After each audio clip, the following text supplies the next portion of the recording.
When you understand personality preferences, you can more readily appreciate the differences between you and the people who are closest to you, such as your spouses, maybe your partner, your children, your friends, even other family members. And in most areas of life, when differences between you and someone else are bothersome or frustrating, you can actually avoid them in some kind of way. But what if that person is your best friend? Or maybe that person's a loved one, a family member, or even your spouse. You'd have to do a lot or lose a lot to walk away from it. So knowledge of personality type allows us to see the differences as those, just as being different, not right or wrong, we're just all different. So instead of labeling someone or putting value judgments on their behavior, you can start to see that behavior reflects their personality type or their preference. And it's not really designed to offend you or frustrate you or make you angry. Many couples can learn to appreciate the differences and even can see them through a humorous light. In relationships, the INFP is nurturing, empathetic, and even loyal. They are healers, and they select their friends and partners with great care. They look for strong bonds and great values, which really mirror their own. They're self-aware and quite spiritual. They tend to be open-minded and they're accepting of other people's behaviors as long as their values are not violated. They support their partners individually and they encourage them to explore all of their interests and ideas. They look for ways to be compromising and to accommodate others, and they often have very creative solutions to interpersonal problems. They can be sensitive, but they often keep negative reactions to themselves because they're reluctant to engage in any kind of confrontation. They're close and they love harmonious relationships. That's what's most important to them, although they do need a lot of independent time so they can ponder and reflect and think. They want plenty of freedom because they want to be able to express themselves and to pursue self-awareness. They're going to value a partner who is committed and loving, but gives them the support they need to independently explore those mysteries in life. In relationships, they are going to look as if they are very pleasant and calm. That's what the world will think of an INFP. And although they really appear to be tranquil and peaceful and with simple desires, they in fact are very intensely feeling life inside.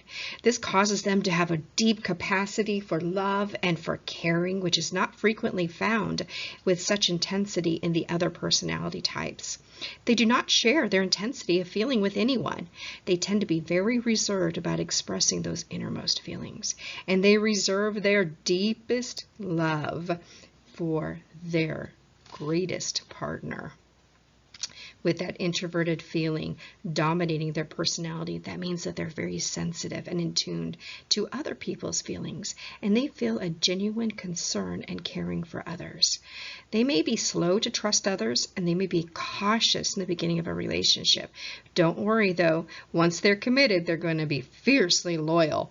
And because they have very strong inner core feelings and values, this means that they're going to be very intense and they're going to have a great value in their relationship, even an authentic peace.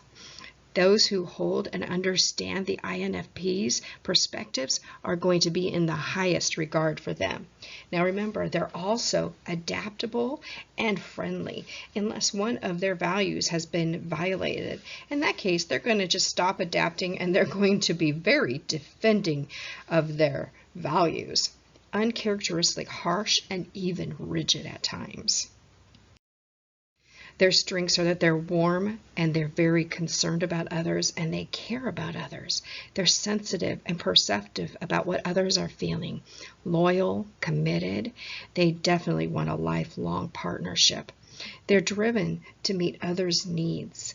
They strive for win-win situations in everything that they do. They're nurturing, caring, supportive, and encouraging.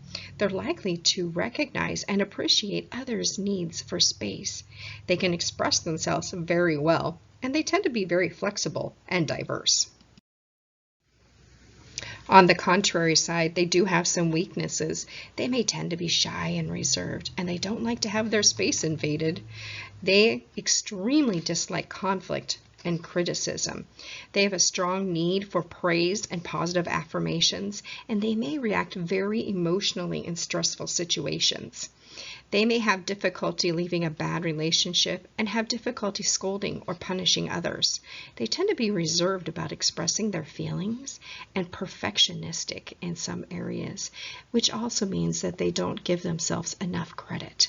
They also have a tendency to blame others for problems or blame themselves for problems, and they hold everything as if it is their fault. They feel tremendously loyal and committed to their relationships. And because that feeling preference is dominating their personality, it means that harmony is the foundation for them. They need to have harmony and warm feelings as the very center of their being. They're going to need a committed and loving relationship. And if they're not in one, they're going to actively search for one or create one in their own minds. They're idealistic and romantically minded, and it causes them to fantasize at times about a more perfect relationship or situation. They also romanticize about their mates and about having qualities which they may not actually possess. They have a problem with reconciling their ideal and romantic views of life with the reality. So they're constantly somewhat unsettled with themselves and even their relationships. Remember, though, that they do have very deeply felt, sincere love for their mates, and they have an intense dislike of conflict, which keeps them very loyal to their relationships in spite of any kind of troubles. Unlike other types who are going to hold their mates up on a pedestal, their tendency is that they're not really going to turn a negative thing in the relationship. So they're going to hold tightly unto their ideals. They're going to work hard constantly at seeing that their mates are on a pedestal. And the frequent result is that there is going to be a very strong, affirming, proud, and even affectionate attitude towards their mate, which is going to stand through the test of time. Sexually, they are going to be very slow to open up to their mates. That goes along with that introverted side. But once that trust is earned, they are going to view intimacy as an opportunity to express their love and affection. It'll be more than just a physical act. They will value giving and receiving love and words. With their tendency to serve and to enjoy being with others, they may value their mate's satisfaction even above their own. One real problem area for the INFP is that they have that intense dislike of conflict and criticism, which means they're going to be quick to find a personal angle in any critical moment, whether or not anything personal was intended. They will tend to take any sort of criticism as a personal attack on their character, and they usually become very irrational and emotional in these situations. This is a monumental problem for an INFP, especially INFPs who are involved with thinking or judging preferences, because that decisive attitude within thinking and judging often shows the opinion on the topic of the conversation. And if the opinion is negative, that may actually threaten an INFP. They have that extremely dominant feeling preference, and they may not have developed the intuitive sides, whether or not to really gather and to collect and to be able to have enough data to make very good decisions. Now, remember also that they're very aware of their own space and the space of others. They need personal space and they need some freedom to be able to do their own thing. They cherish a mate who is going to give them that, who respects their style and perspectives. The INFP is not likely to be overly jealous or possessive, and they're going to respect their mate's privacy and independence. It's not only respect, but they will support them firmly and loyally. They are warm, affirming, and loving partners who make the health of their relationship the center of their lives. For the INFP, the best matches are the ENFJ, ESFJ, INTP, INFJ,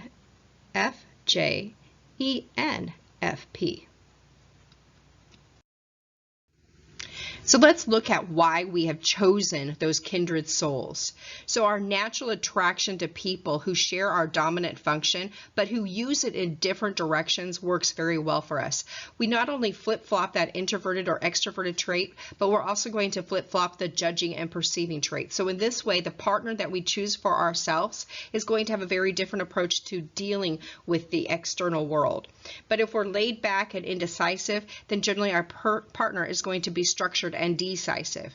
And if we're reserved, our partner is going to be outgoing. For all of our apparent differences, though, we do still have a common vision of what's really important in life, and that creates the foundation between these kindred souls.